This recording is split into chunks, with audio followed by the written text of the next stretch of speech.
तो आज का हमारा पहला सवाल है, the value of the orbital angular momentum of A electron, अगर वो हमारे पास इन ऑर्बिटल के अंदर है तो क्या होगा सही ऑर्डर। ठीक है, तो चलिए देखते हैं। तो एंगुलर मोमेंटम हमारे पास दो तरह के, orbital and the spin angular momentum. ठीक है, तो यहाँ पे हमारे पास इन दोनों के फॉर्मूले गिवन है, right. Root L L plus one h cut की वैल्यू होती है एच अपॉन टू पाई। ठीक है, और यहाँ पे स्पिन के लिए हमारे पास है root h s plus one h cut. ठीक है, तो एच कट की वैल्यू हमारे पास एच अपॉन टू पाई होती है। तो यहाँ पे सिमिलरली हम लोग निकालेंगे। हमसे यहाँ पे क्या पूछा है, ऑर्बिटल एंगुलर मोमेंटम के बारे में पूछा है। तो वन एस के लिए बात करते हैं तो एल कितना हो जाएगा, इसके लिए जीरो हो जाएगा। टू एस के लिए बात करते हैं, थ्री एस के लिए यहाँ पे सॉरी एल कितना हो जाएगा, जीरो हो जाएगा। और थ्री डी के लिए बात करते हैं तो यहाँ पे एल कितना हो जाएगा हमारे पास, टू हो जाएगा। और टू पी के लिए बात करेंगे तो यहाँ पे एल कितना हो जाएगा हमारे पास, वन हो जाएगा। ठीक है, तो हमारे पास एल जो मैग्नीट्यूड आएगा एंगुलर मोमेंटम का, जो कि एक वेक्टर क्वांटिटी, हमें सिर्फ मैग्नीट्यूड यहाँ पे बताना है। ठीक, तो कितना आ जाएगा हमारे पास magnitude, zero into zero plus one into H cut, यानी कि हमारे पास जीरो आंसर आ जाएगा। सेकंड वाले का हम लोग निकालेंगे तो कैसे आएगा, वो भी zero into zero plus one कितना आ जाएगा, H cut equals to zero आ जाएगा, राइट। यहाँ पे जब हम लोग निकालेंगे थर्ड वाले का, थ्री डी वाले का, ठीक है, तो कितना आ जाएगा हमारे पास, two into three H cut, यानी कि हमारे पास रूट सिक्स एच कट आ जाएगा। इसकी वैल्यू कितनी हो जाएगी, root six H upon two pi हो जाएगी, राइट। तो यहाँ से जब हम लोग निकालेंगे इस वाले का तो कितना आ जाएगा हमारे पास, root over one into two H cut, यानी कि हमारे पास root two H upon two pi आ जाएगा। ठीक है, इस तरीके से आप लोग सारी वैल्यूज निकाल पाओगे इसकी। तो हमारे पास करेक्ट आंसर क्या हो जाएगा इस क्वेश्चन का, ऑप्शन नंबर ए हमारे पास क्या हो जाएगा, करेक्ट हो जाएगा इस तरीके से।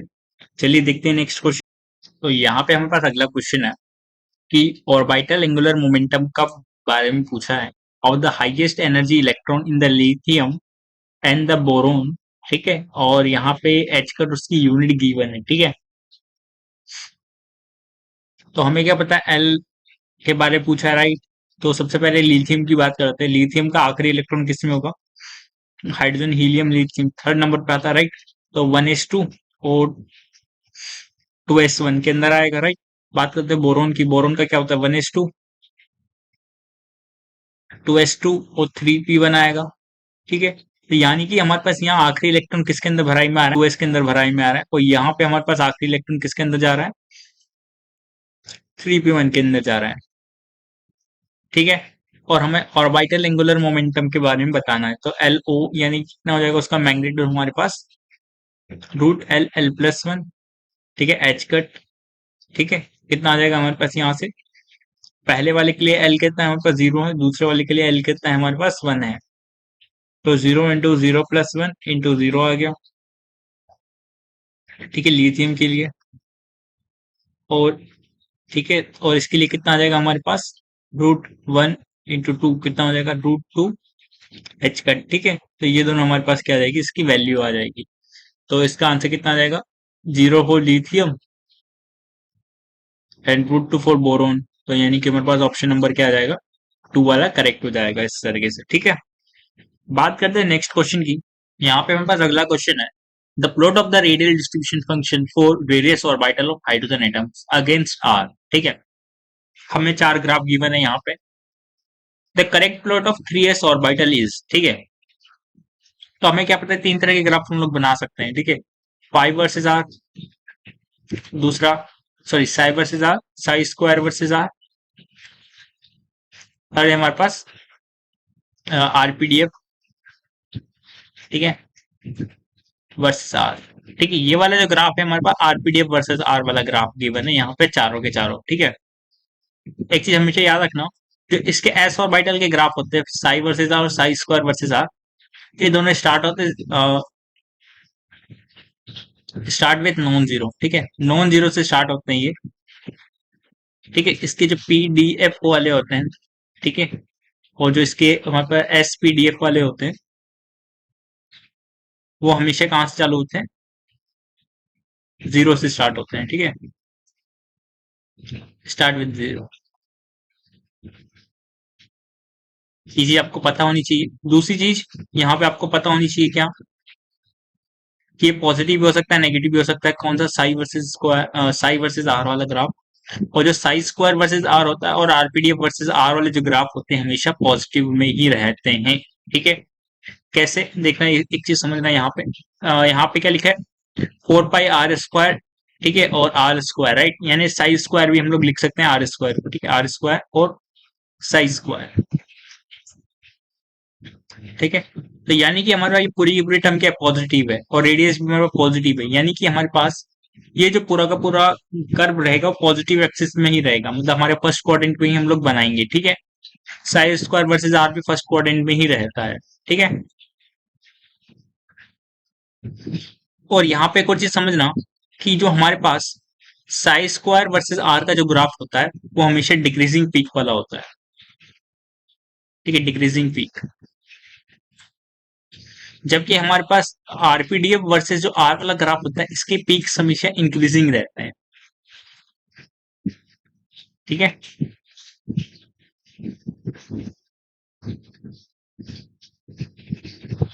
तो चलिए इस क्वेश्चन को सॉल्व करते हैं थोड़ा सा।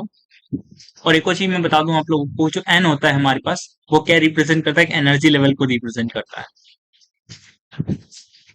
ठीक है। जैसे जैसे मैं एन बढ़ाऊंगा तो उसकी एनर्जी भी क्या होती है, बढ़ती जाएगी, ठीक है। एल क्या बताता है हमें, अजोमुथल क्वांटम नंबर होता है, राइट। वो हमेशा बताता है shape of complexity, sorry orbital की जो शेप होती है, ठीक है, मैं बोलता हूँ शेप ऑफ ऑर्बिटल कॉम्प्लेक्सिटी। जैसे जैसे एल बढ़ेगा शेप भी क्या होती जाएगी, उसकी कॉम्प्लेक्स होती जाएगी, ठीक है। और ये कोई चीज बताता है हमेशा कि जो इलेक्ट्रॉन का जो एवरेज डिस्टेंस है, ठीक है, फ्रॉम न्यूक्लियस, ठीक है, वो इंक्रीज होता जाएगा जैसे जैसे एल इंक्रीज होगा, ठीक है। ये भी आप याद रखना। इसकी मान लीजिए मैं एल इक्वल्स टू जीरो के लिए बना रहा हूँ तो वो न्यूक्लियस के थोड़ा सा पास दिखेगी हम लोगों को। और जैसे कि एल इक्वल्स टू वन बना रहा हूँ तो वो हमेशा क्या दिखेगी, थोड़ा सा दूर दिखेगी आप लोगों को, ठीक है। ऐसी चीजें मैं बताना चाह रहा हूँ आप लोगों को। तो चलिए क्वेश्चन को देखते हैं। यहाँ पे एक और फॉर्मूला है हमारे पास, देखो 3s हमें गिवन है, ठीक है। तो एक चीज समझना, कभी भी अगर हमारे पास इस तरह का कुछ दे रखा है, इसको बोलते हैं नोड, ठीक है, इसको बोलते हैं रेडियल नोड एक्चुअल में, ठीक है। जो रेडियल नोड होता है इसका फॉर्मूला क्या होता है, n-l-1, ठीक है, इक्वल्स टू क्या होता है, रेडियल नोड होता है, ठीक है। ये चीज आपको याद होनी चाहिए, ठीक है। तो यहाँ पे हमारे पास n कितना है, 3 है, और l कितना है यहाँ पे 0 है। तो रेडियल नोड कितने आ गए हमारे पास यहाँ से, 3 - 1 कितना आ गया, 2। यानी कि हमारे पास रेडियल नोड कितने हैं यहाँ पे, 2 आ जाएंगे, ठीक है। तो देखो यहाँ पे सबसे सिंपल सी बात, यहाँ पे और यहाँ पे हमारे पास 2 बार टच हो रहा है, यानी कि 2 रेडियल नोड है। तो ऑप्शन नंबर क्या आ जाएगा, डी करेक्ट हो जाएगा। कहीं पर भी यहाँ पे देखोगे तो आप रेडियल नोड कितना है यहाँ पे, 0 है। यहाँ पे रेडियल नोड कितना है, 1 है। यहाँ पे भी रेडियल नोड कितना है, 0 है, ठीक है। यहाँ पे 1 था, यहाँ पे कितना है, 2 है। तो इस तरीके से इस क्वेश्चन को सॉल्व करना था आप लोगों को, इजीली क्वेश्चन सॉल्व हो गया बाय रेडियल नोड्स, ठीक है। और जैसे कि आप लोगों को पता है कि यहाँ पे इंक्रीजिंग पीक आ रहा है हमारे पास, ये जो पीक वाला मैंने बताया था आप लोगों को वो पॉइंट भी वैलिड है, ठीक है। तो इस तरीके से आप लोग क्वेश्चन को इजीली सॉल्व कर सकते हो। तो एक बार आप लोग क्वेश्चन को अच्छे से पढ़ लीजिए यहाँ पे, ठीक है। तो यहाँ पे हमें 3 प्लॉट्स गिवन है, थर्ड सेकेंड एंड फर्स्ट, ठीक है। अलग अलग प्लॉट्स गिवन है, ठीक है। यहाँ से हमें लोगों को क्या क्या चीज पता चल रही है क्वेश्चन को देखने के बाद, कि ए तो हमारे पास एरिया है, एल हमारे पास एजोमेट्रिक क्वांटम नंबर गिवन है, ठीक है। एन हमारे पास क्वांटम नंबर होता है, ठीक है, प्रिंसिपल क्वांटम नंबर। फिर बात करते हैं हम यहाँ पे कि जो रेडियल नोड है तीनों का वो सेम है, ठीक है। रेडियल नोड कितना है हमारे पास, 0 दे रखा है तीनों का। यानी वो हमारे पास जो एन होगा वो किसके इक्वल होगा, n-l-1 के इक्वल होता है, राइट। तो एन कितना हो जाएगा, l+1 के इक्वल हो जाएगा, ठीक है। तो एन किसके इक्वल हो जाएगा, हमारे पास l+1 के इक्वल हो जाएगा। तो यहाँ से ऑर्बिटल्स हमारे पास क्या क्या आ सकती है, एल इक्वल्स टू एक बार मैं 0 करता हूँ, एल इक्वल्स टू एक बार मैं 1 करता हूँ, एल इक्वल्स टू एक बार 2 करके देखता हूँ, ठीक है। यहीं तक हम लोग पढ़ते हैं, राइट। तो यानी कि हमारे पास यहाँ पे जब एल इक्वल्स टू जीरो करूंगा तो कितना आ जाएगा, वन एस आ जाएगा। ठीक है, फिर पी टी और एफ आने वाला है। ठीक है, तो यहाँ पे हमारे पास कितना आ जाएगा, टू आ जाएगा, यहाँ पे थ्री आ जाएगा, यहाँ पे क्या आ जाएगा, फोर आ जाएगा। तो यानी कि हमारे पास यही ऑर्बिटल्स हो सकती है इन चारों में से। ठीक है, इन चारों में से कोई भी तीन ऑर्बिटल्स हमारे पास हो सकती है। तो जैसे जैसे मैं एल इंक्रीज करता हूँ तो हमारे पास क्या होता है, कॉम्प्लेक्सिटी बढ़ती है। ठीक है, और हमारे पास क्या होता है, average distance of electron increase हो जाता है। ठीक है, यहाँ पे एवरेज डिस्टेंस हमारे पास तीन आ रहे हैं। ठीक है, तो यानी कि यहाँ पर जैसे जैसे मैं दूर जाता जाऊंगा तो हमारे पास क्या होगा, कॉम्प्लेक्सिटी बढ़ेगी और एवरेज डिस्टेंस भी बढ़ेगा। तो यानी कि हमारे पास जो एल होगा वो फर्स्ट वाले का क्या होना चाहिए, ज्यादा होना चाहिए, इससे एल सेकंड से। ठीक है, एल थर्ड से। होप आप लोगों को ये चीज समझ में आई होगी। तो ऑप्शन नंबर वन क्या हो जाएगा, हमारे पास करेक्ट हो जाएगा। Energy of the system corresponding to each plots, ठीक है, depends on the respective l value. ठीक है, क्या एनर्जी हमारे पास एल पे डिपेंड कर रही है क्या, चलिए देखते हैं। हमारे पास रेडियल नोड का फॉर्मूला क्या होता है, ये लिखा हुआ। ठीक है, यहाँ पे लिखता n minus l minus one equals to क्या होता है, रेडियल नोड होता है। ठीक है, जो कि कांस्टेंट है हमारे पास। ठीक है, तो यानी कि हमारे पास एन क्या हो जाएगा, एल प्लस वन के डायरेक्टली प्रोपोर्शनल हो जाएगा, राइट। और हमें क्या पता है कि एन डायरेक्टली प्रोपोर्शनल होता है एनर्जी लेवल के। जैसे जैसे मैं एन इंक्रीज करूंगा एनर्जी क्या हो जाएगी, इंक्रीज हो जाएगी। यानी कि हमारे पास एन इंक्रीज हो रहा है तो एल भी क्या हो रहा है, इंक्रीज हो रहा है। तो हम लोग इनडायरेक्टली क्या बोल सकते हैं कि एनर्जी जैसे जैसे इंक्रीज होगी एल भी हमारे पास इंक्रीज हो रहा होगा। इस केस के अंदर, सिर्फ इस केस के अंदर बोल सकता हूं मैं। ठीक है, तो हमारे पास ये वाला ऑप्शन क्या हो जाएगा, करेक्ट हो जाएगा। बात करते हैं एरिया की। ठीक है, देखो area under the curve of this curve क्या बताता है हम लोगों को, प्रोबेबिलिटी ऑफ फाइंडिंग इलेक्ट्रॉन बताता है। ठीक है, probability of finding electron in a sphere, हमेशा क्या होगा, वो प्रोबेबिलिटी कितनी होगी, वन होगी, क्योंकि स्फीयर के अंदर ही लाई करेगा कहीं ना कहीं इलेक्ट्रॉन। तो यानी कि उसकी प्रोबेबिलिटी क्या हो जाएगी, तीनों केसेस के अंदर वन हो जाएगी।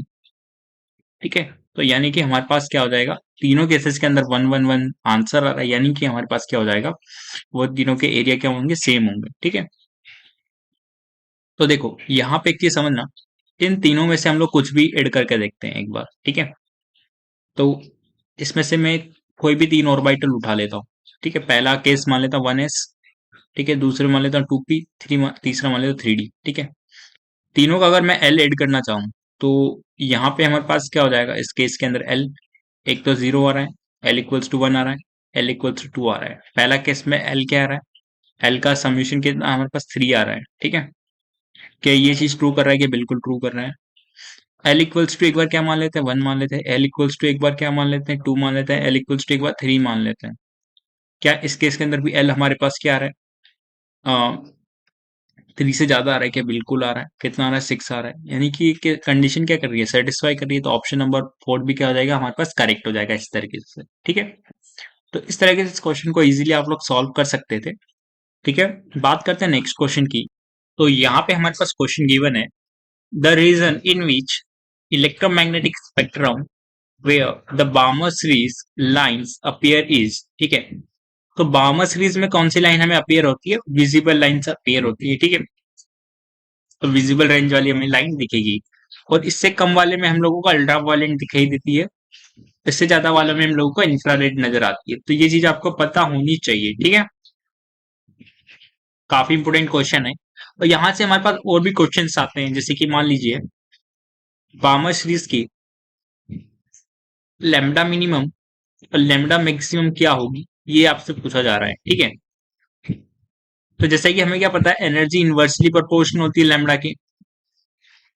ठीक है, तो बार्मर सीरीज के लिए एन क्या होता है हमारे पास, एक तो टू हो सकता है, एन इक्वल्स टू थ्री हो सकता है, एन इक्वल्स टू थ्री से टू पे गिर रही है, या एन इक्वल्स टू इन्फाइनाइट से टू पे गिर रही है। ठीक है, तो यानी कि हमारे पास यहाँ पे एनर्जी गैप क्या है, थ्री से टू का क्या है, मिनिमम है एनर्जी गैप। अगर एनर्जी गैप मिनिमम है, डेल्टा ई मिनिमम की बात कर रहा हूं मैं यहाँ पे, तो यानी कि हमारे पास लैम्डा क्या होगा, मैक्सिमम होगा उस केस के अंदर, ठीक है। तो हम लोगों को क्या पता है कि 1/λ क्या होता है, are 1/n1 square minus 1/n2 square, ठीक है। ये होता है जहां पे हमारे पास n2 is greater than n1 होता है, ठीक है। तो यहां से हम लोग लैम्डा मैक्सिमम निकाल सकते हैं, कितना आ जाएगा हमारे पास 1/r, ठीक है। n1 स्क्वायर कितना हो जाएगा यहाँ पे 1/4 माइनस 1/9, ठीक है। ये हो जाएगा, तो यहाँ से हमारे पास आंसर कितना आ जाएगा इसका निकल के 36/5, ठीक है। तो ये हमारे पास क्या आ जाएगा, लैम्डा मैक्सिमम की वैल्यू आ जाएगी इधर से। लैम्डा मिनिमम मुझे निकालना है, तो क्या करूंगा मैं, मुझे क्या चाहिए लैम्डा मिनिमम करने के लिए, डेल्टा ई मैक्सिमम होगा, तब हमारे पास क्या होगा 1/λ मिनिमम होगा।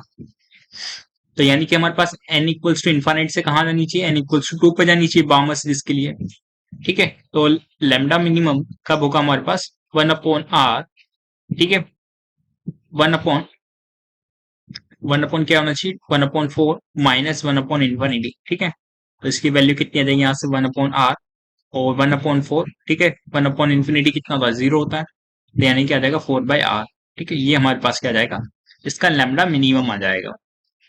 तो इस तरीके से हम लोगों को क्वेश्चन सॉल्व करना होता है इस तरीके का, ठीक है। आप लोगों से बहुत सारे क्वेश्चन पूछे जा सकते हैं इससे रिलेटेड। तो चलिए बात करते हैं नेक्स्ट क्वेश्चन की। तो यहाँ पे हमारे पास नेक्स्ट क्वेश्चन है, the shortest wavelength of the hydrogen atom of in the Lyman series is λ1, ठीक है। तो longest wavelength in the Balmer series of हीलियम+1, ठीक है। पहली चीज तो यहाँ पे हमारे पास यूनि इलेक्ट्रॉन सिस्टम गिवन है, यानी कि हम लोग फॉर्मूला लगा सकते हैं कौन सा वाला, 1/λ equals to R Z square 1/n1 square minus 1/n2 square वाला, ठीक है, ठीक है। फोर हाइड्रोजन एटम के लिए हम लोगों को क्या निकालना है, यहाँ पे z कितना हो जाएगा, पहली चीज तो 1 हो जाएगा, ठीक है। और यहाँ पे हमें क्या गिवन है, लाइमन सीरीज गिवन है, ठीक है, लाइमन सीरीज। और लाइमन सीरीज में हमसे क्या पूछा गया है, लैम्डा मिनिमम के बारे में पूछा गया है। तो लैम्डा मिनिमम कब होगा, जब हमारे पास एनर्जी के क्या होगा, मैक्सिमम होगा, ठीक है। तो यानी कि हमारे पास n1 कितना होना चाहिए 1 होना चाहिए, n2 हमारे पास कितना होना चाहिए इनफाइनाइट होना चाहिए। तो यहाँ से हमारे पास जो वैल्यू निकल के आएगी क्या हो जाएगा लैम्डा मिनिमम की, 1/λ मिनिमम किसके इक्वल होगा, r 1 स्क्वायर, ठीक है, 1/1 माइनस 1/∞, ठीक है। तो यहाँ से यहाँ से लैम्डा मिनिमम कितना आ गया हमारे पास 1/r आ गया, ठीक है। और ये किसके इक्वल है हमारे पास, λ1 के इक्वल है, 1/r किसके इक्वल है हमारे पास λ1 के इक्वल है, ठीक है। बात करते हैं यहाँ पे हमारे पास z इक्वल्स टू, यानी कि हमारे पास हीलियम+1 की बात की जा रही है, ठीक है। तो यहाँ पे हम लोग को बाउमर सीरीज के बारे में बताया गया है कि इसका हमें लैम्डा मैक्सिमम निकालना है, ठीक है। तो यानी कि हमारे पास एनर्जी के क्या होना चाहिए, मिनिमम होना चाहिए, और इसके लिए n कितना होता है 2 होता है, और हमारे पास मिनिमम के लिए हमें क्या करना है, इसके जस्ट बाद वाला यानी 3 के लिए बात करनी है। तो यानी कि हमारे पास 1/λ मैक्सिमम कितना हो जाएगा r, ठीक है। अच्छा देखो यहाँ पे हीलियम के लिए z कितना है 2 है, तो यानी 2 का स्क्वायर, ठीक है, 1 ठीक है, यहाँ पे कितना आ जाएगा हमारे पास 2 का स्क्वायर माइनस 1/3 का स्क्वायर, ठीक है। तो यहाँ से फाइनली आंसर कितना आ जाएगा हमारे पास 1/λ मैक्सिमम का r, ठीक है। 9 माइनस 4 कितना आ जाएगा 5/36, ठीक है। और यहाँ पे हमारे पास 4 ऑलरेडी मल्टीप्लाई में है, तो यानी कि हमारे पास क्या आ जाएगा 5/9, ठीक है, r आ जाएगा, ठीक है, इसकी वैल्यू। तो यानी वहां हमारे पास लैम्डा मैक्सिमम कितना आ गया यहाँ से 9/5 r 1/r, ठीक है। तो हमें क्या पता है 1/r हमारे पास किसके इक्वल है, λ1 के इक्वल है, तो यहाँ पे क्या मिलेंगे 9/5 λ1। तो ये हमारे पास क्या आ जाएगी, फाइनली आंसर आ जाएगा। तो ऑप्शन नंबर क्या आ जाएगा हमारे पास, डी करेक्ट हो जाएगा इस तरीके से, ठीक है। तो आप लोगों को ये भी पता होना चाहिए कि हमारे पास जो एनर्जी होती है, ठीक है, एनर्जी क्या होती है hc/λ होती है, ठीक है। और इसको हम लोग क्या लिखते हैं माइनस का 13.6 z² बाय n² की फॉर्म में लिखते हैं, राइट।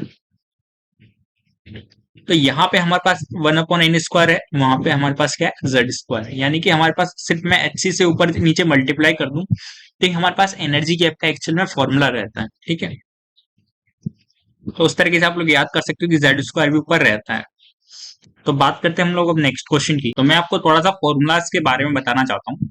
मान लीजिए हमारे पास न्यूक्लियस है, न्यूक्लियस पे चार्ज कितना होगा, नंबर ऑफ प्रोटॉन्स मान लीजिए इस एटम के पास z है, ठीक है। एक इलेक्ट्रॉन पे जितना चार्ज होता है उतना प्रोटॉन के ऊपर भी चार्ज होता है, तो यानी क्या लिख देता हूँ, ई पॉजिटिव लिख देता हूँ, ठीक है। तो ये हमारे पास प्रोटॉन के ऊपर चार्ज आ गया। तो इलेक्ट्रॉन पे चार्ज कितना होता है, ई चार्ज होगा, ठीक है। तो ये मैंने यहाँ पे लिख दिया, कोई इलेक्ट्रॉन किसी भी वेलोसिटी से इस ऑर्बिट में रिवॉल्व कर रहा है और इसकी जो रेडियस है, एक सर्कुलर ऑर्बिट मानी हुई है, इसकी रेडियस कितनी हो जाएगी, आर हो जाएगी, ठीक है। अगर ये रिवॉल्व कर रहा है तो यानी कि इसके ऊपर एक सेंट्रीफ्यूगल फोर्स भी लग रहा होगा और इसके बीच में जो इलेक्ट्रोस्टैटिक फोर्स है उन्होंने का मैग्नीट्यूड क्या होगा, सेम होगा, ठीक है। तो मैं यहाँ पे बात करता हूँ F centripetal equals to F electrostatic force के बराबर करने वाला हूँ, ठीक है। कितना हो जाएगा, M V square by R equals to K, charge on the nucleus कितना है, जेड ई है, इलेक्ट्रॉन पे चार्ज कितना ई है, ठीक है।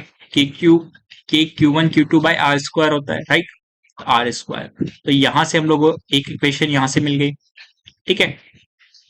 सेकेंड थिंग हमें लगानी है बोर क्वांटाइजेशन, ठीक है। कितना होता है, एम बी आर किसके इक्वल होगा, NH/2 पाई के इक्वल होगा। सेकेंड इक्वेशन यहां से मिल गई आप लोगों को, ठीक है। इन्हीं दो इक्वेशंस को आप लोगों को हमेशा याद रखना है, ठीक है। कभी कभार आप लोगों को फोर्स जो देता है, जैसे कि मैं बोल रहा था कि यहाँ पे इलेक्ट्रोस्टैटिक फोर्स लगता है, ठीक है, बोर के अकॉर्डिंग। बट आप लोगों को कभी कभार इलेक्ट्रोस्टैटिक फोर्स ना गिवन देके कभी कभार हाइपोथेटिकल फोर्स गिवन होता है, ठीक है।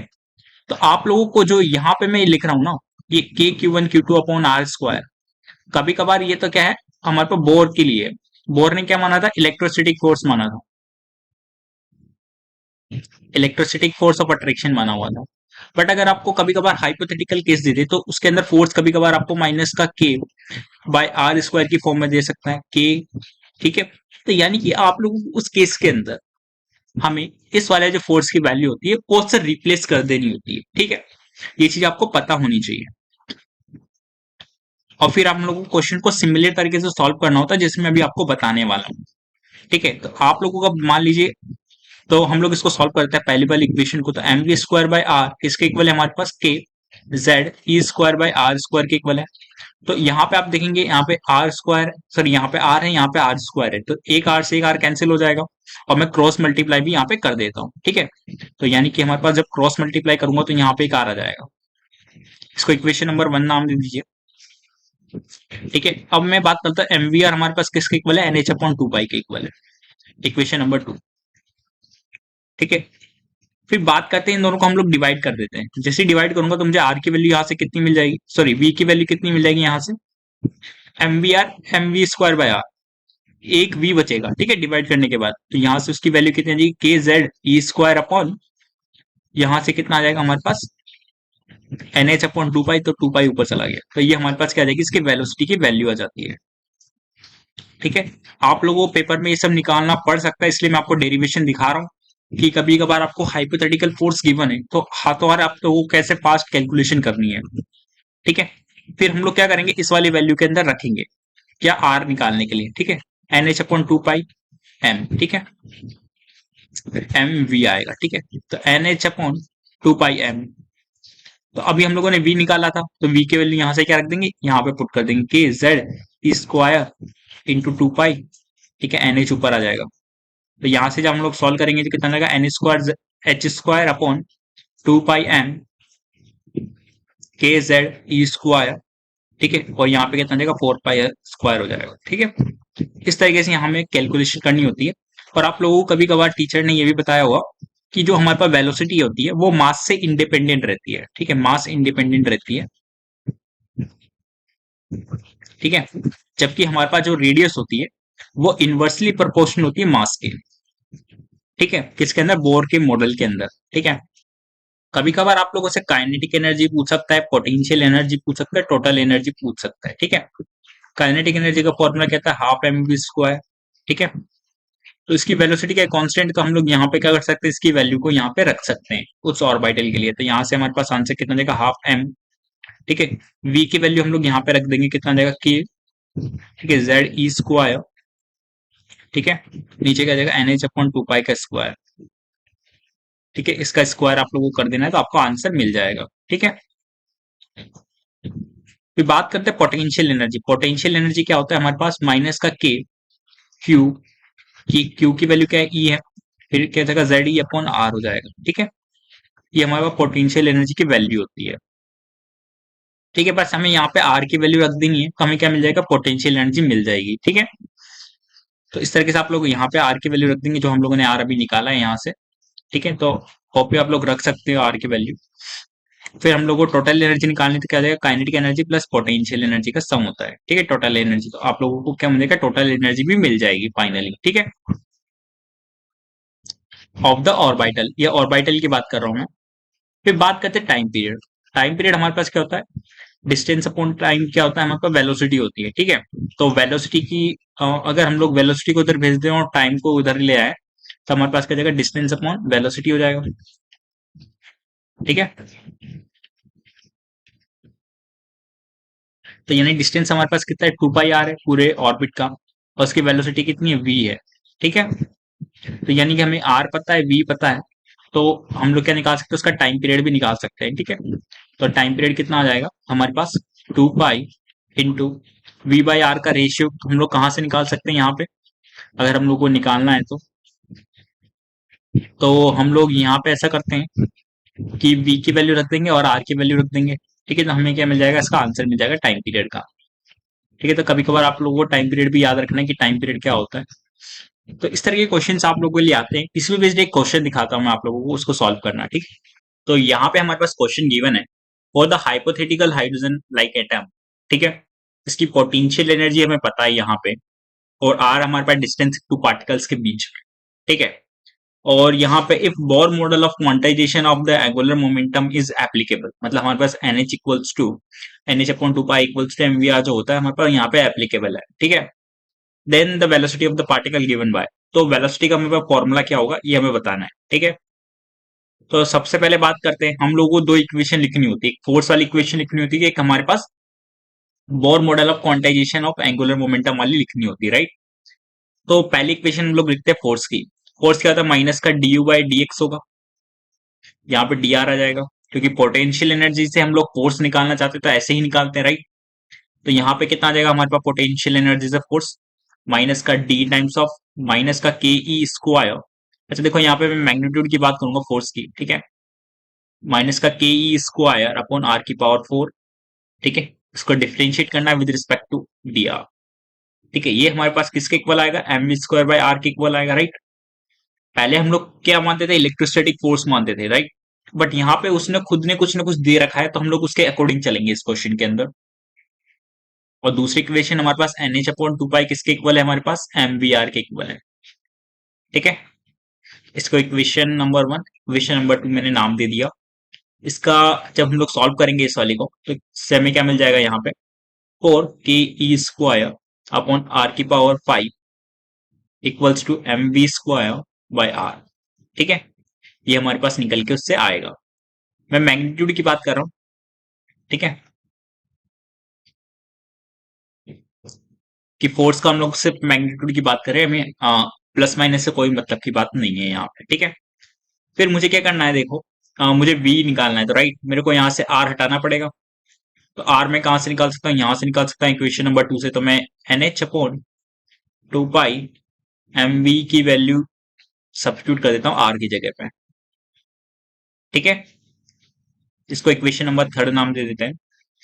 तो मैं थर्ड और फर्स्ट इक्वेशन इसको नाम देता हूँ। ठीक है, from first and third equation हम लोग क्या लिख सकते हैं, फोर के ई स्क्वायर, ठीक है, equals to M V square, R की पावर फोर था, राइट। तो एस की पावर फोर लिख देता हूं मैं, एन की पावर फोर, एच की power four upon 16 pi four, pi की पावर फोर, एम की पावर फोर और वी की पावर फोर। ठीक है, ये लिख सकता हूं। और मुझे यहाँ से v निकालना है, तो मैं सबसे पहले क्या करूंगा, v स्क्वायर कैंसिल कर दूंगा यहाँ से, तो v स्क्वायर मिल गया मेरे को यहाँ पे। तो v स्क्वायर की वैल्यू क्या आ गई हमारे पास, n की पावर 4 h की पावर 4 अपॉन 16 पाई 4, ठीक है, m की power 4 into 4 ke square, right, ये आ जाएगा। और एक m हमारे पास ऊपर भी चल रहा था यहाँ पे, ठीक है, तो यहाँ पे हमारे पास एक m कैंसिल हो जाएगा, तो यहाँ पे 3 आ जाएगा, ठीक है। तो यहाँ से v की वैल्यू कितनी आ गई हमारे पास, n square h square upon, ठीक है, एक तो यहाँ पे देखो 16 ये है, 4 ये है, तो 16 का रूट 4 हो जाएगा और हमारे पास 4 का रूट 2 हो जाएगा, यानी कि हमारे पास नीचे क्या बचेगा, 8 बचेगा, पाई स्क्वायर m की पावर 3/2, ठीक है। और यहाँ पे हमारे पास क्या आ जाएगा, रूट के ई। तो ये हमारे पास क्या आ जाने वाली है, v की वैल्यू आ जाने वाली है, ठीक है। तो इस तरीके से आप लोगों को कभी कभार हाइपोथेटिकल क्वेश्चंस मिल सकते हैं अपने एग्जाम्स के अंदर, ठीक है। तो इस तरीके से क्वेश्चन को सॉल्व करना होता है, दो इक्वेशन लिखोगे और फिर आप लोगों को एक वैल्यू को दूसरी वैल्यू में सब्स्टिट्यूट कर देना है, आप लोगों का आंसर आ जाएगा, ठीक है। बढ़ते हैं नेक्स्ट क्वेश्चन की तरफ। तो यहाँ पे हमारे पास क्वेश्चन गिवन है, the figure that is not directly manifestation of the quantum, यानी क्वांटम मतलब होता है पार्टिकल, ठीक है, पार्टिकल नेचर ऑफ एटम, ठीक है, कि इन चारों में से कौन सा पार्टिकल नेचर को नहीं बता रहा है कि किसी एटम के, ठीक है। तो जैसे कि हमें पता है कि दो थ्योरीज हमारे पास आई थी, एक तो पार्टिकल्स नेचर को जो एक्सप्लेन करती थी और एक हमारे पास वेव नेचर को जो एक्सप्लेन करती थी, ठीक है।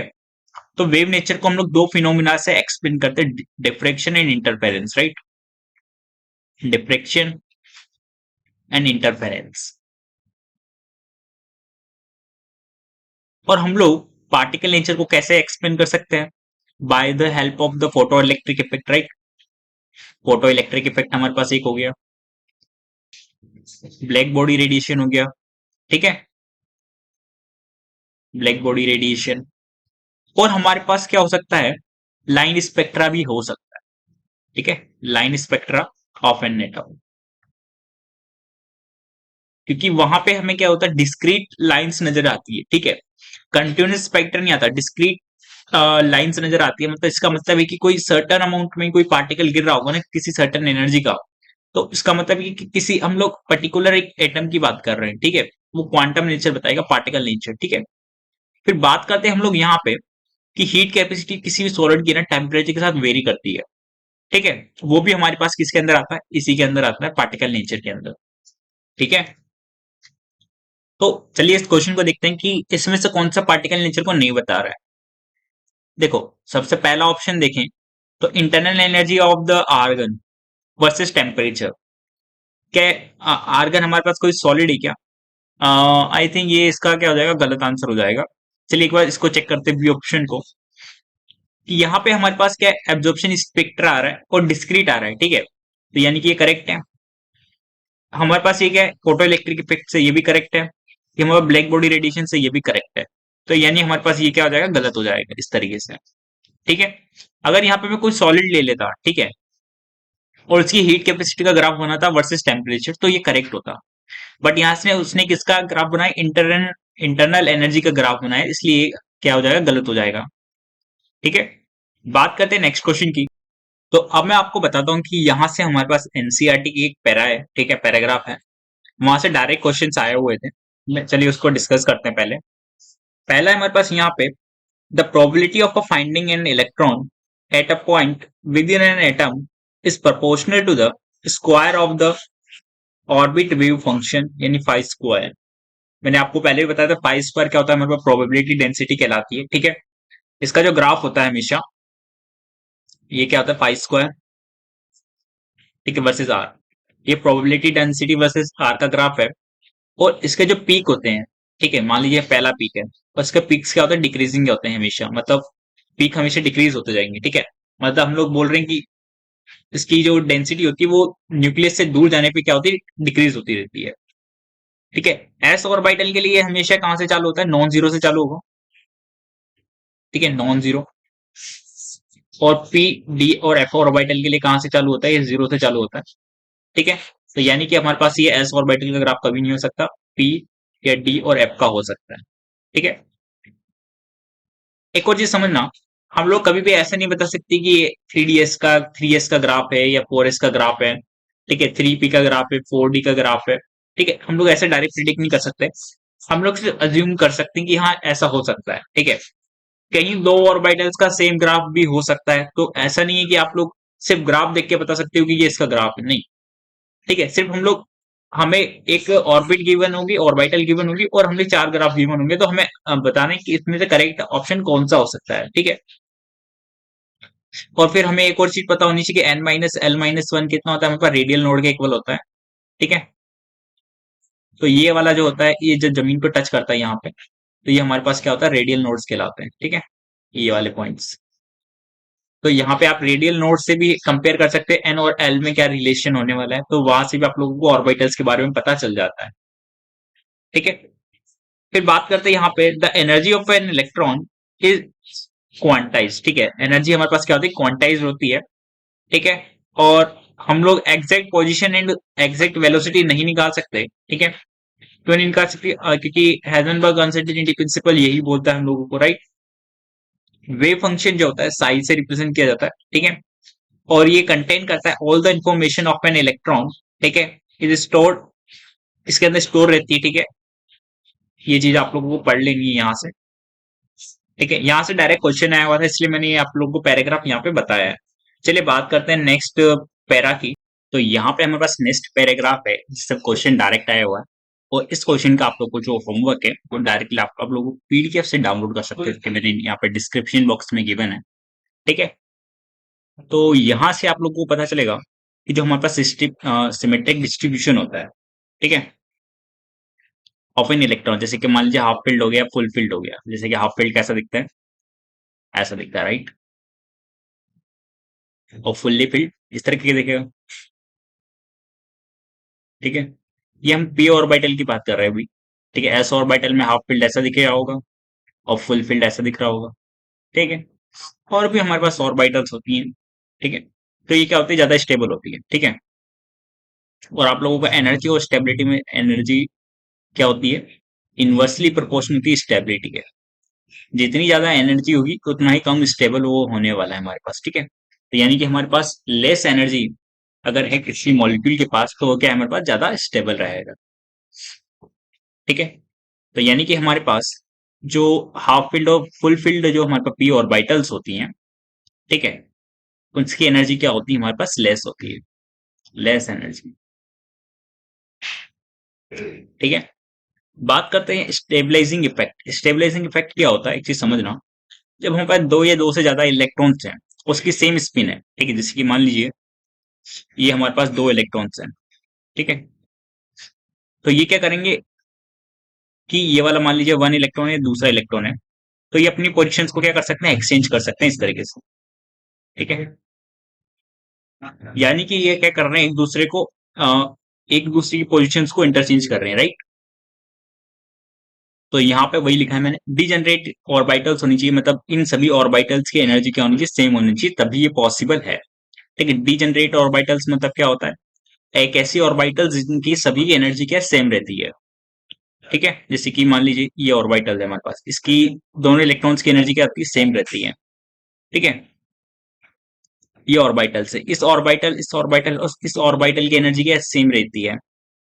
ठीक है, और मान लीजिए हमारे पास ये सारी पांच ऑर्बिटल्स हैं, इन सभी पांचों ऑर्बिटल्स की एनर्जी क्या रहती है, सेम रहती है। मैं इलेक्ट्रॉन की एनर्जी की बात नहीं कर रहा हूँ, मैं ऑर्बिटल की एनर्जी की बात कर रहा हूँ, थोड़ा ध्यान से सुनिएगा। ठीक है, ऑर्बिटल्स की एनर्जी क्या रहती है, इस वाली केस में इसकी सेम रहेगी, इन तीनों की इस केस के अंदर सेम रहेगी, इन पांचों की इस केस के अंदर एनर्जी सेम रहेगी ऑर्बिटल की। ठीक है, तो यानी कि हमारे पास अगर ये एक्सचेंज करते हैं पोजीशन, जैसे कि मैंने बोला कि यहाँ पे 1 और 2 था, यहाँ पे 2 और 1 हो गया, तो एक्सचेंज कर रहे हैं एक दूसरे की पोजीशन को, यानी कि हमारे पास क्या हो रहा है, यहाँ पे एक्सचेंज ऑफ पोजीशन देखने को मिल रहा है। ठीक है, तो इस केस के अंदर हमारे पास क्या होता है, ये ज्यादा स्टेबल देखने को मिलेगा। ठीक है, तो यहाँ पे अगर मैं बात करूँ फुल्ली फील्ड और हाफ फील्ड के अंदर, तो वहां पे भी हमें लोगों को क्या देखने को मिलता है, एक्सचेंज देखने को मिलता है। 1 2 और 3 नाम दे देते हैं। ठीक है, तो 1 और 3 एक्सचेंज कर सकते हैं, 1 और 2 एक्सचेंज कर सकते हैं, फिर 2 और 3 एक्सचेंज कर सकते हैं, राइट। तो हमारे पास यहाँ पे पी ऑर्बिटल्स के अंदर हम लोगों को कितने एक्सचेंज देखने को मिलने वाले हैं, हमारे पास 4 एक्सचेंज देखने को मिल सकते हैं। ठीक है, 1 2 एक्सचेंज हो सकता है, 1 3 एक्सचेंज हो सकता है, फिर 2 3 एक्सचेंज हो सकता है। तो यहाँ पे हमारे पास कितने एक्सचेंज देखने को मिले, 3 एक्सचेंज देखने को मिलने वाले हैं, ठीक है। मान लेते हैं फुल्ली फिल्ड के अंदर कितने एक्सचेंज देखने को मिल सकते हैं, ये इससे एक्सचेंज हो सकता है, ये इससे एक्सचेंज हो सकता है, ये इससे एक्सचेंज हो सकता है। तीन तो ये दिखेंगे और तीन अपोजिट वाले दिखेंगे, यानी कि हमारे पास फुल्ली फिल्ड के अंदर 6 एक्सचेंज पॉसिबल है, ठीक है। ये वाला इससे एक्सचेंज कर रहा होगा और फिर ये वाला इससे एक्सचेंज करेगा, फिर ये वाला एक बार इससे एक्सचेंज करेगा, तो हमारे पास 6 एक्सचेंज कुल मिला के हो जाने वाले हैं। तो यानी कि हमारे पास अगर एक्सचेंज ज्यादा है तो स्टेबिलिटी ज्यादा होगी, यानी उसकी एनर्जी और कम हो जाएगी, ठीक है। तो ये मैं बोलना चाह रहा हूँ आप लोगों को कि अगर एक्सचेंज ज्यादा हो रहे हैं, ठीक है, जितने ज्यादा एक्सचेंज होंगे हमारे पास उसकी स्टेबिलिटी उतनी ही ज्यादा हो जाती है, ठीक है। फिर आप लोगों ने हुंड्स रूल के बारे में पढ़ा होगा, ऑफबाउ रूल के बारे में पढ़ा होगा, और हम लोगों ने फुंड्स रूल के बारे में पढ़ा होगा, ठीक है। तो उन रूल्स को थोड़ा सा आप लोग अच्छे से पढ़ लीजिएगा, ठीक है। उन रूल्स से भी क्या होता है, स्टेबिलिटी बढ़ती है, ठीक है। स्टेबिलिटी बढ़ेगी यानी कि एनर्जी क्या होती है, डिक्रीज होगी, ठीक है। क्योंकि ये रूल्स इसलिए ही तो बनाए गए हैं कि हम लोग इलेक्ट्रॉन्स को इस तरीके से फिल करें ताकि उसकी एनर्जी मिनिमम रहे और उसकी स्टेबिलिटी मैक्सिमम रहे, ठीक है। तभी तो ये रूल अच्छे से फॉलो करते हैं किसी भी इलेक्ट्रिक कॉन्फ़िगरेशन को। तो इसी में बेस्ड एक क्वेश्चन हमारे पास आया हुआ था, चलिए उसको देखते हैं। तो यहाँ पे हमारे पास क्वेश्चन है, consider the filling of two electrons in the P orbital, ठीक है। फिगर 1 फिगर 2 फिगर 3 मैंने यहाँ पे बनाए हुए हैं अलग से, ठीक है। तो बताने कि इसमें से कौन सा ऑप्शन सही है। तो चलिए सबसे पहला क्वेश्चन देखते हैं, पहला ऑप्शन चेक करते हैं कि energy of the electronic configuration shown in figure 1 figure 2 are same. क्या फिगर 1 और फिगर 2 की एनर्जी सेम रहने वाली है? बिल्कुल नहीं। क्यों नहीं रहेगी, एक चीज समझना कि हमें क्या पता है कि यहाँ पे एक्सचेंज पॉसिबल है, ठीक है। एक्सचेंज पॉसिबल है यहाँ पे, राइट। और यहाँ पे एक्सचेंज पॉसिबल नहीं है, एक्सचेंज नॉट पॉसिबल। तो हमें क्या पता है कि एक्सचेंज अगर पॉसिबल है इलेक्ट्रॉन्स के अंदर तो उसकी स्टेबिलिटी ज्यादा बढ़ जाती है, ठीक है। तो यानी कि हमारे पास F1 ज्यादा स्टेबल होने वाला है is compare to F2 and F3। पहली चीज आप लोगों को ये चीज समझ में आई होगी, ठीक है। स्टेबिलिटी का मैंने ऑर्डर लिखा है यहाँ पे, ठीक है। तो यानी कि हमारे पास 1 एंड 2 की तो एनर्जी सेम नहीं रहने वाली, however lower than the figure 3 से इसकी स्टेबिलिटी क्या है, सॉरी एनर्जी क्या है, कम है क्या, ठीक है। तो अभी मैंने स्टेबिलिटी की बात की थी यहाँ पे, तो एनर्जी का ऑर्डर क्या हो जाएगा यहाँ पे, F1 की एनर्जी सबसे कम रहने वाली है F2 एंड F3 के कंपैरिजन में, ठीक है। ये हमारे पास किसका एनर्जी का ऑर्डर है। तो क्या हमारे पास F3 की एनर्जी F1 F2 से लोअर होने वाली है क्या? तो चलिए देखते हैं एक बार कि F2 की एनर्जी और F3 की एनर्जी में सबसे पहले हम लोग स्टेबिलिटी की बात करते हैं। तो देखो यहाँ पे हमारे पास हुंड्स रूल तो फॉलो हो रहा है, ठीक है। बट यहाँ पे हमारे पास हुंड्स रूल क्या हो रहा है, वायलेट हो रहा है, ठीक है। तो यानी कि इसकी स्टेबिलिटी क्या हो जाने वाली, कम हो जाने वाली है, ठीक है। तो यानी कि हमारे पास स्टेबिलिटी का जो ऑर्डर आएगा अभी यहाँ पे, वो क्या देखने को मिलने वाला है, F2 ज्यादा स्टेबल है F3 से। तो यानी कि हमारे पास एनर्जी का ऑर्डर क्या हो जाएगा यहाँ पे अब, ठीक है। F3 क्या हो जाएगी, ज्यादा एनर्जी कहलाएगी। तो क्या लोअर है क्या, ये तो पूरा स्टेटमेंट ही गलत है, ठीक है। यहाँ पे हमें एनर्जी का ऑर्डर पूछा जा रहा है, the energy of the above 3 different electronic configuration follow the order, ठीक है। F1 F2 एंड F3 का क्या ये एनर्जी का ऑर्डर रहने वाला है क्या? तो हमारे पास सही ऑर्डर आ रहा है क्या, बिल्कुल आ रहा है। तो ऑप्शन ये क्या हो जाएगा, करेक्ट हो जाएगा, ठीक है। The number of possible electron exchange in figure 1 and figure 2 is 2, ठीक है। फिगर 2 क्या हो रहा है, इसका 1 ही एक्सचेंज हो पा रहा है क्या फिगर एंड फिगर 2 के अंदर? तो चलिए चेक करते हैं, फिगर 1 के अंदर कितना एक्सचेंज हो रहा है, हमारे पास एक एक्सचेंज हो रहा है। कि यहाँ पे एक्सचेंज पॉसिबल है क्या? मैं बोलूंगा यहाँ पे कोई एक्सचेंज पॉसिबल नहीं है। तो देखो F1 के लिए तो 1 पॉसिबल है, बट इसके लिए क्या आ रहा है, 0 आ रहा है, ठीक है। बट वो क्या बोल रहा है, दोनों के लिए क्या 1 आ रहा है क्या, नहीं। तो ऑप्शन क्या हो जाएगा, गलत हो जाएगा, ठीक है। Electric configuration in figure 3 is most stable, बिल्कुल नहीं है। वो क्या है, सबसे कम स्टेबल है, ठीक है। मैंने यहाँ पे लिखा है सबसे कम स्टेबल है। ठीक है, तो ये ऑप्शन भी क्या हो जाएगा, गलत हो जाएगा। तो इस तरीके से इस क्वेश्चन को डील करते हैं यहाँ पे हम लोग। ठीक है, बात करते हैं नेक्स्ट क्वेश्चन की। तो यहाँ पे हमारे पास अगला क्वेश्चन है, the quantum number of 4 electrons are given below. ठीक है, तो इसका correct order of the increasing energy क्या रहेगा।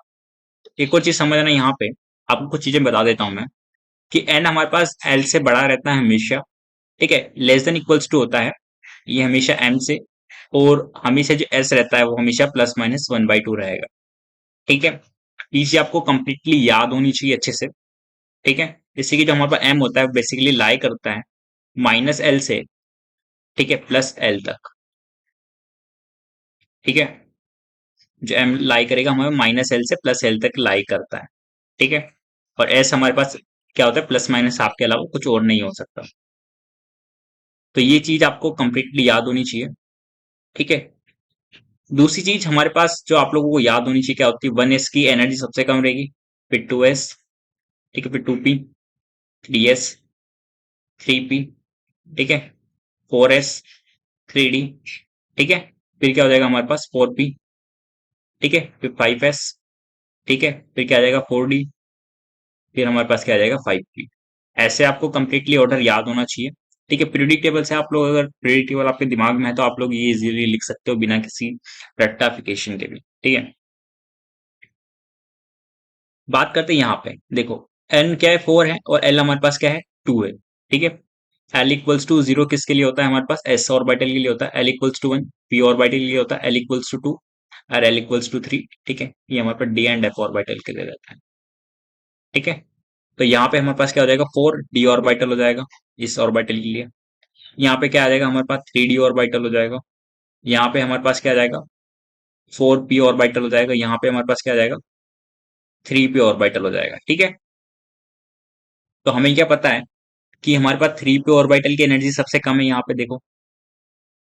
ठीक है, तो यानी कि सबसे जो फोर्थ वाला है हमारे पास वो सबसे आखिर में आने वाला है। फिर हमारे पास बात करते हैं 4p एंड 3d की बात करते हैं। ठीक है, तो 3d की एनर्जी है, फिर हमारे पास 4p की एनर्जी है, फिर हमारे पास 4d की एनर्जी है। ठीक है, तो फिर 3d की एनर्जी है हमारे पास, मतलब सेकंड वाले की एनर्जी सेकंड नंबर पे है। थर्ड वाले पे क्या है हमारे पास 4p है। ठीक है, तो क्या जाएगा थर्ड वाला आ जाएगा, और सबसे ज्यादा एनर्जी हमारे पास किसकी 4d की है, यानी कि हमारे पास फर्स्ट वाला आ जाएगा। तो इस तरीके से इस क्वेश्चन को इजीली आप लोग सॉल्व कर सकते थे।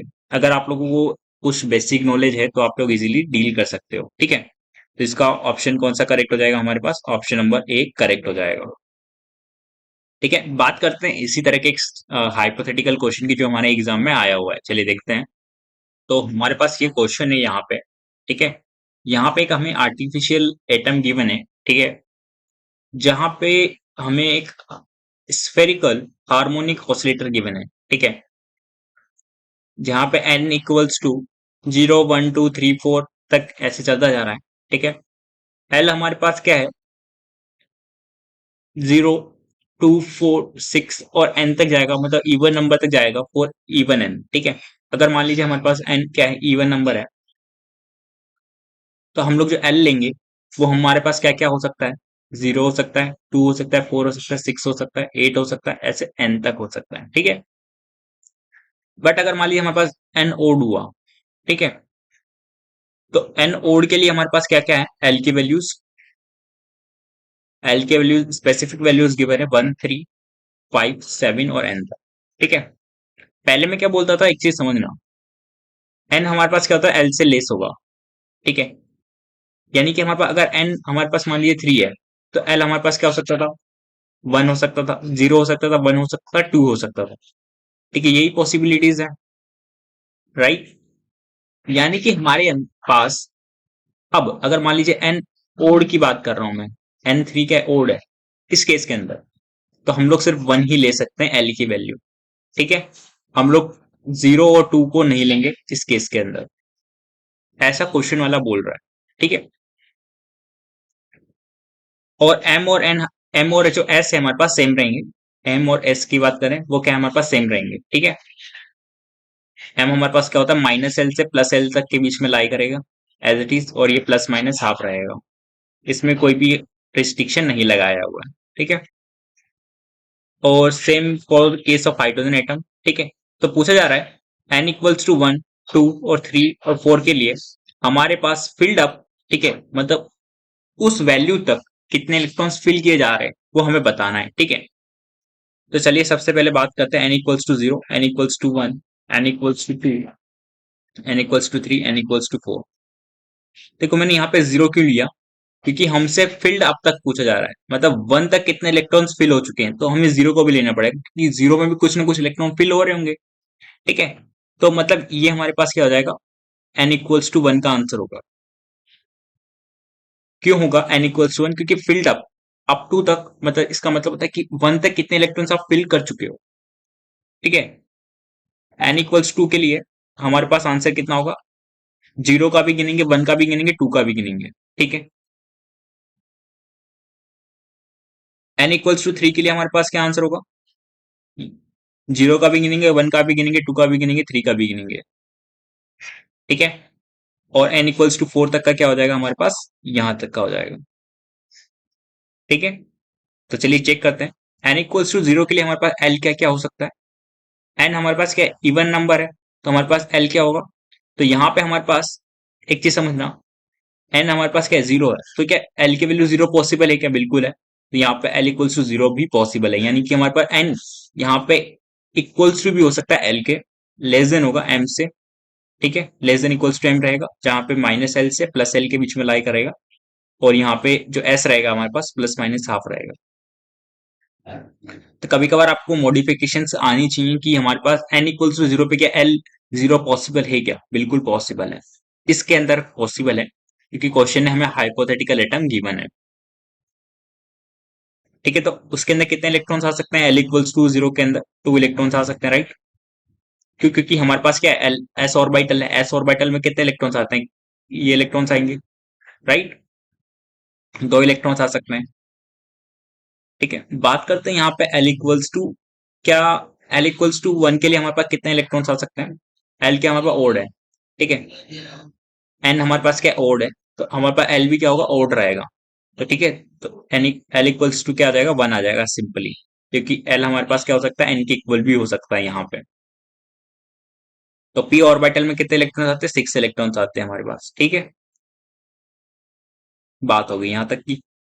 एन इक्वल्स टू टू के लिए बात करते हैं, इक्वल्स टू जीरो भी हो सकता है, और हमारे पास एल इक्वल्स टू टू भी हो सकता है।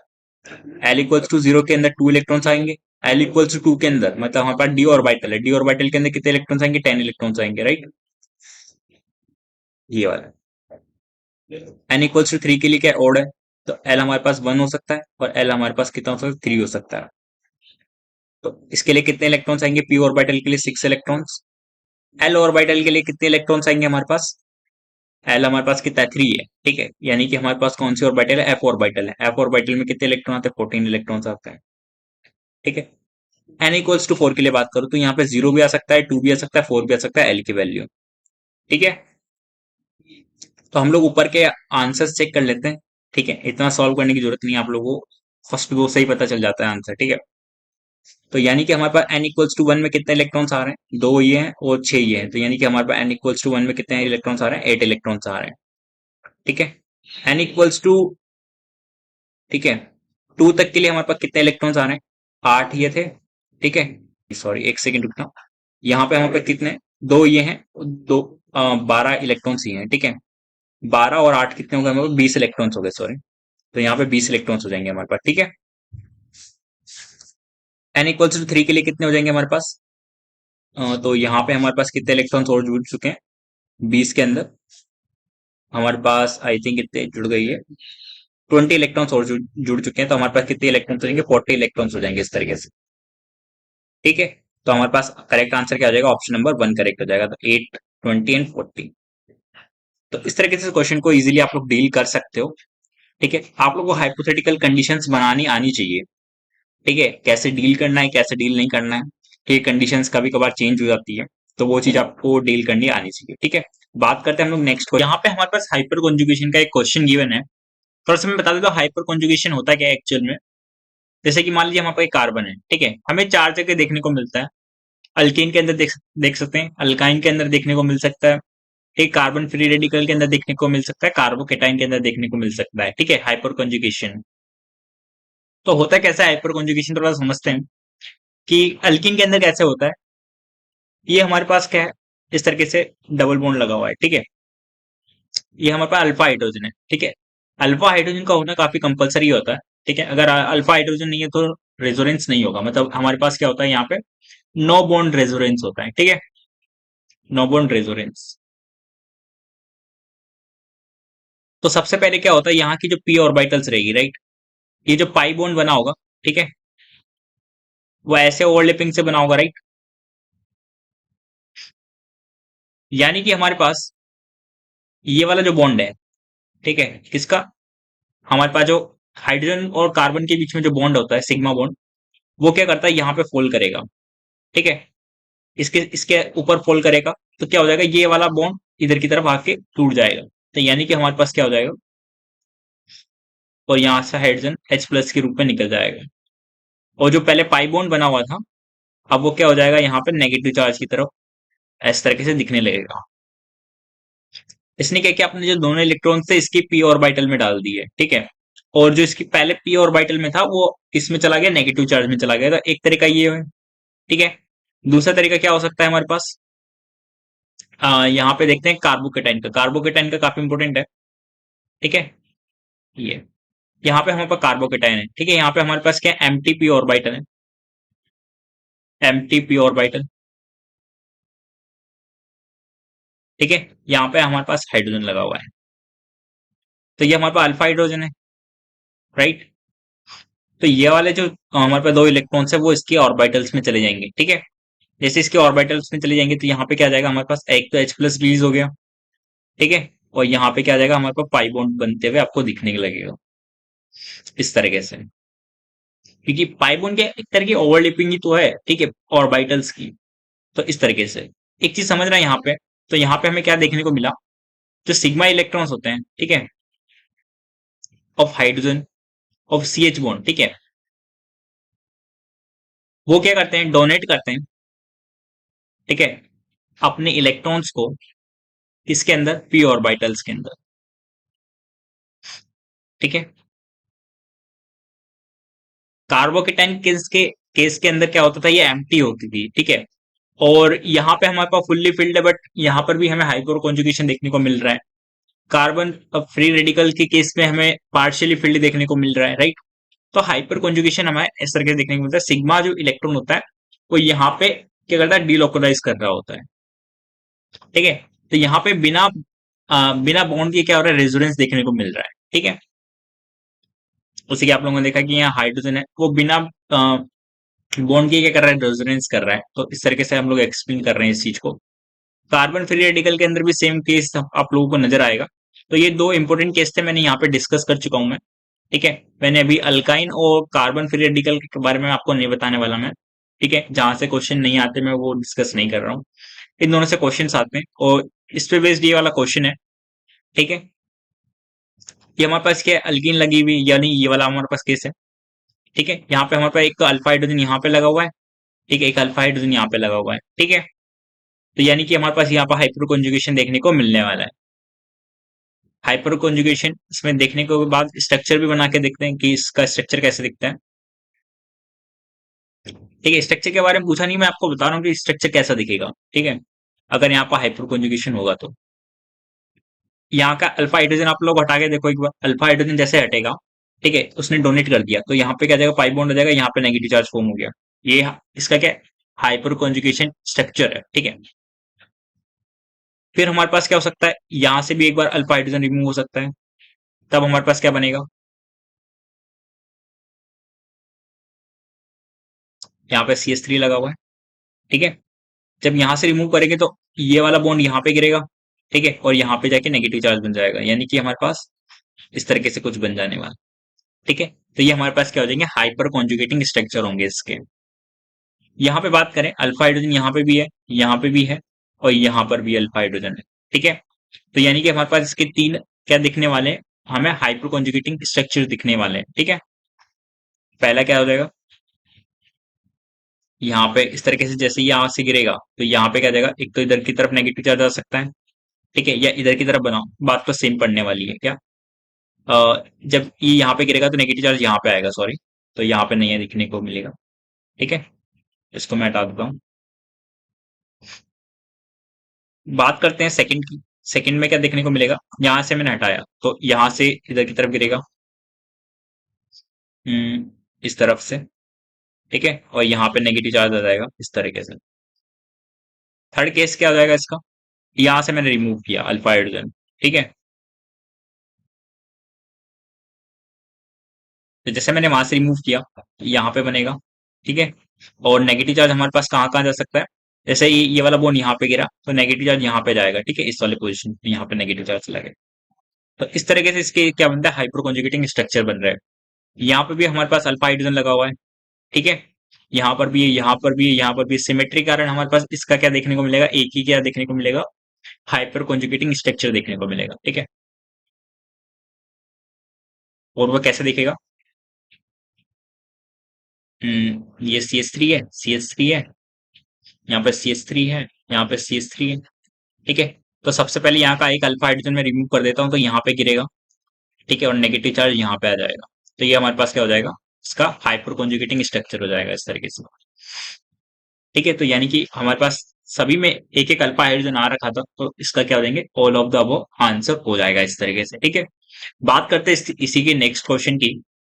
तो ये हमारे पास काफी इंपोर्टेंट क्वेश्चन है, जो कि मैं हर बार बोलता हूँ। ठीक है, कार्बोकेटाइन आर इम्पोर्टेंट, ठीक है, intermediate of organic reaction, right. काफी अच्छी बात बोली है इसने। They are often stabilized by resonance, inductive effect, and the hyperconjugation. The cation can be stabilized by the hyperconjugation is, इसमें से देखो, रेजोनेंस के थ्रू कैटाइन स्टेबलाइज है। ठीक है, इंडक्टिव इफेक्ट के कारण है,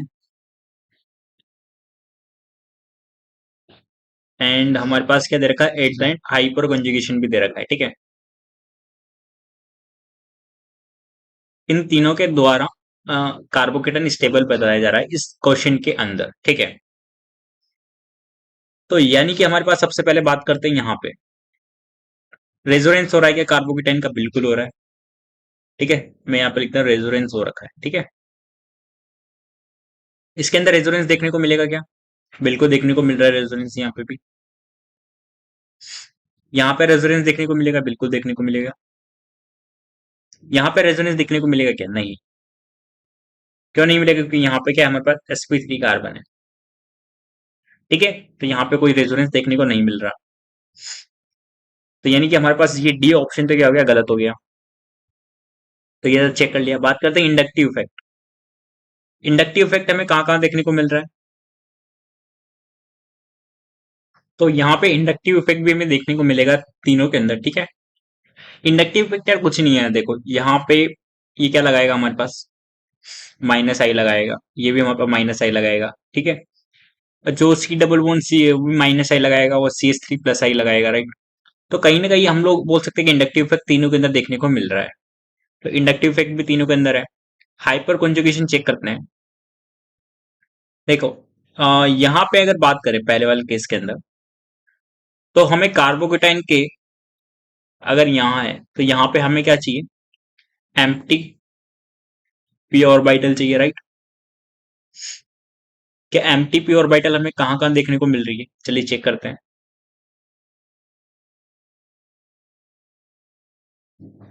यहाँ पे बात करता हूँ मैं, कि यहाँ पे हमें एमटीपी ऑर्बिटल देखने को मिल रही है क्या, मैं बोलूंगा यार यहाँ पे तो कोई एमटीपी ऑर्बिटल नहीं है। ठीक है, क्या हाइपर कॉन्जुगेशन होगा क्या यहाँ पे अल्फा एच है क्या कहीं पे, तो अल्फा एच तो है ही नहीं यहाँ पे। ठीक है, बात करते हैं इस वाले केस की। यहाँ पे हमें अल्फा एच देखने को मिल रहा है इसके ऊपर।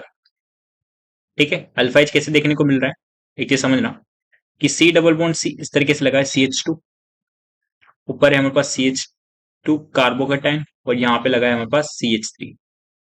ठीक है, ये हमारे पास क्या है, अल्कीन है। अल्कीन के पास क्या अल्फा एच है इधर की तरफ।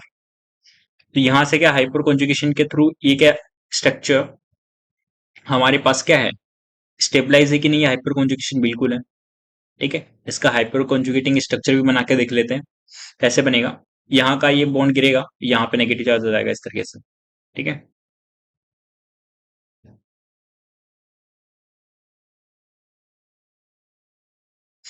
और यहाँ पे क्या आ जाएगा CH2 पॉजिटिव, और यहाँ पे हमारे पास क्या आ जाएगा H प्लस निकल जाएगा यहाँ से। तो इसका क्या हो जाएगा, ये हाइपर कॉन्जुगेटिंग स्ट्रक्चर हो जाएगा इस तरीके से। ठीक है, बात करते हैं इस वाले ऑप्शन की। देखो हाइपर कॉन्जुगेशन देखने को मिल रहा है, ठीक है, फर्स्ट वाले में नहीं देखने को मिल रहा था, सेकंड वाले में देखने को मिला, थर्ड वाले में चेक करते हैं। थर्ड वाले में भी देखो अल्फा हाइड्रोजन है इस वाले के पास, और वो भी अल्कीन के ऊपर लगा हुआ है, तो यहाँ पे भी हाइपर कॉन्जुगेशन देखने को मिल रहा है। ठीक है, हाइपर कॉन्जुगेटिंग स्ट्रक्चर कहाँ बना के देखते हैं चलिए इसका। तो यहाँ पे कितना आ जाएगा CH3। ठीक है, और ये कुछ इस तरीके से बना हुआ है हमारे पास CH2 पॉजिटिव। तो इसका हाइपर कॉन्जुगेटिंग स्ट्रक्चर क्या हो जाएगा हमारे पास, यहाँ से अल्फा हाइड्रोजन निकालेंगे राइट, तो यहाँ पे कितना आ जाएगा C डबल बॉन्ड C। ठीक है, और ये यहाँ पे क्या जाएगा नेगेटिव चार्ज आ जाएगा इस तरीके से। ठीक है, तो यानी कि हमारे पास एक चीज समझना, क्वेश्चन वाला पूछ रहा है carbocation stabilized by the hyperconjugation. ठीक है, देखो यहाँ पे पॉजिटिव और नेगेटिव अपोजिट चार्ज के पास पास है, जबकि यहाँ पे 1 2 3 मतलब 1 और 3 पोजीशन पे लगे हुए हैं पॉजिटिव नेगेटिव, यानी कि ये हमारे पास जो अल्फा हाइड्रोजन जो हमारे पास है, ठीक है, जो निकला है हाइपर कॉन्जुगेशन के थ्रू, ठीक है, इससे जो नेगेटिव चार्ज बना है वो क्या है, काफी दूर है, ठीक है, पॉजिटिव से, तो इस कार्बोकेटन को स्टेबलाइज नहीं कर रहा है। ठीक है, तो स्टेबलाइज्ड ये नहीं कर रहा है। ठीक है, जबकि यहाँ पे देखो ये नेगेटिव चार्ज इस पॉजिटिव चार्ज को स्टेबलाइज करेगा। ठीक है, और स्टेबलाइज करके क्या बनाएगा, इस तरीके से हमारे पास प्रोडक्ट बन जाएगा। ठीक है, यानी कि हमारे पास ये कार्बोकेटन क्या स्टेबलाइज्ड है। ठीक है, क्यों, क्योंकि हाइपर कॉन्जुगेशन देखने को मिल रहा है। तो इस तरीके से हम लोग बोल सकते हैं कि हाइपर कॉन्जुगेटिंग स्ट्रक्चर के कारण ये कार्बोकेटन स्टेबलाइज हो रहा है, तो ऑप्शन नंबर C क्या हो जाएगा हमारे पास करेक्ट हो जाएगा। ठीक है, तो आप लोग को स्टेप वाइज चलना है कि क्या क्या उसने गिवन है वो लाइन से चेक करते जाना है, और आपका आंसर एट द एंड आ जाएगा। ठीक है, तो इस तरह का ये क्वेश्चन आया हुआ था हमारे पास एग्जाम के अंदर। तो बात करते हैं नेक्स्ट क्वेश्चन की। तो यहाँ पे हमसे पूछा जा रहा है, ठीक है, कि विच इज मोर स्टेबल। ये कार्बोकेटाइन हमें दो के कार्बोकेटाइन गिवन है। ठीक है, एक में हमारे पास हाइड्रोजन लगा है, दूसरे में ड्यूटेरियम लगा हुआ है। ठीक है, तो हाइपर कॉन्जुगेशन में होता है, एक चीज समझना कार्बोकेटाइन के केस के अंदर, एक बार ये हाइड्रोजन यहाँ पे मान लेते हैं, ठीक है, एक बार यहाँ पे ड्यूटोरियम मान लेते हैं। ठीक है, तो मुझे क्या पता है कि जो हमारे पास कार्बन हाइड्रोजन की जो बॉन्ड एनर्जी होती है, ठीक है, वो कम रहती है किससे, कार्बन ड्यूटेरियम से। तो यानी कि हमारे पास कार्बन हाइड्रोजन बॉन्ड क्या होता है, थोड़ा सा वीक रहता है। ठीक है, इजीली ब्रेक हो जाता है, जबकि ये क्या होता है स्ट्रांग रहता है। ठीक है, तो इसका मतलब जब ये वाला बॉन्ड इजीली अपना लोन पेयर को, ठीक है, मतलब जो बॉन्ड पेयर है, मतलब जो हमारे पास सिग्मा इलेक्ट्रॉन्स है, वो क्या कर देता है इसकी पी जो एमटीपी ऑर्बिटल होती है, ठीक है, उसमें क्या कर देता है डोनेट कर देता है। ठीक है, तो यानी कि हमारे पास ये रिएक्शन क्या होने वाली, फास्ट होने वाली है। तो यानी कि हमारे पास क्या होने वाला है, हाइपर कॉन्जुगेटिंग स्ट्रक्चर इसके ज्यादा बनेंगे। ठीक है, मैं बोल सकता हूँ CH की बॉन्ड एनर्जी क्या है, कम है। ठीक है, तो यानी हाइपर कॉन्जुगेशन हमें ज्यादा देखने को मिलने वाला है। ठीक है, और हाइपर कॉन्जुगेशन एक तरीके का नो बॉन्ड रेजोनेंस है, और रेजोनेंस जितना ज्यादा होगा, ठीक है, हम लोग क्या बोल सकते हैं, रेजोनेंस जितना ज्यादा होगा उतना ही क्या होगा, स्टेबल कार्बोकेटायन बनेगा। ठीक है,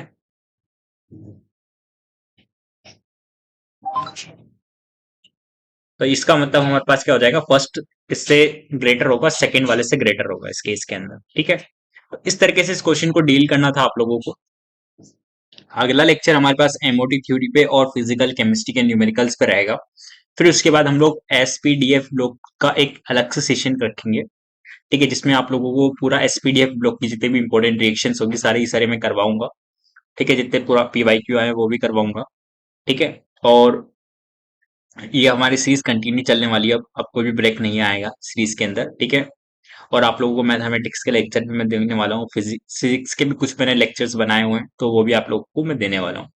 ठीक है, तो फटाफट से इस लेक्चर को कंप्लीट कर लेना आप लोग, और इसके बाद कि जो लेक्चर्स आने वाले पार्ट 3, पार्ट 4, ठीक है? उसको ज़रूर देखना। धन्यवाद।